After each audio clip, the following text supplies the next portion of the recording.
Hello guys, வாங்கி பாத் எப்படி பண்ணலான்ட்டு பார்க்கலாம் வாங்க. ஸோ அதுக்கு நம்ம குக்கரை எடுத்து 2 tablespoon of oil add பண்ணிக்கோங்க. அது கூட பிரிஞ்சி இலை, கடுகு, உளுத்தப்பருப்பு, கடலைப்பருப்பு, கேஷ்யூ நட் ஆட் பண்ணிக்கலாம். அண்ட் இந்த மாதிரி ஸ்லைஸாக கட் பண்ண 1 ஆனியன் ஆட் பண்ணிக்கோங்க. அண்ட் கறி லீவ்ஸ் ஆட் பண்ணிக்கோங்க. அது கூட and ginger garlic paste add பண்ணி நல்லா மிக்ஸ் பண்ணிக்கோங்க. அண்ட் 1 டேபிள் ஸ்பூனுக்கு salt, chilli and turmeric powder add பண்ணிக்கலாம். இதையும் நல்லா இந்த மாதிரி மிக்ஸ் பண்ணிக்கோங்க. ஸ்லைஸாக கட் பண்ண 1 டொமேட்டோ ஆட் பண்ணிக்கோங்க. அண்ட் இது கூட அப்படியே மிக்ஸ் பண்ணிக்கோங்க இதை. அண்ட் வாங்கி பாத் மசாலாவை ஆட் பண்ணிக்கோங்க. அண்ட் கிரீன் பட்டாணி ஆட் பண்ணிக்கோங்க அது கூட.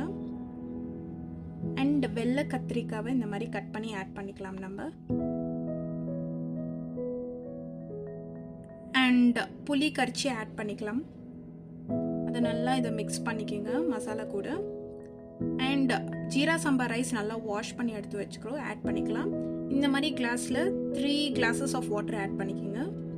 அண்ட் அது கூட கறி லீவ்ஸ் ஆட் பண்ணிக்கலாம் நம்ம. நல்லா இந்த மாதிரி கொதிக்க வர டைம் நம்ம நல்லா மிக்ஸ் பண்ணி குக்கரை மூடிக்கலாம். குக்கரை மூடிக்கலாம். 3 விசில் வரணும். அதாயிட்டவனே நம்மளோட வாங்கி பாத் ரெடி. பார்த்தீங்கன்னாவே தெரியும், டேஸ்ட்டாக இருக்குது பார்க்குறதுக்கே. ஸோ கண்டிப்பாக ட்ரை பண்ணி பாருங்கள், உங்களுக்கு பிடிக்கும்.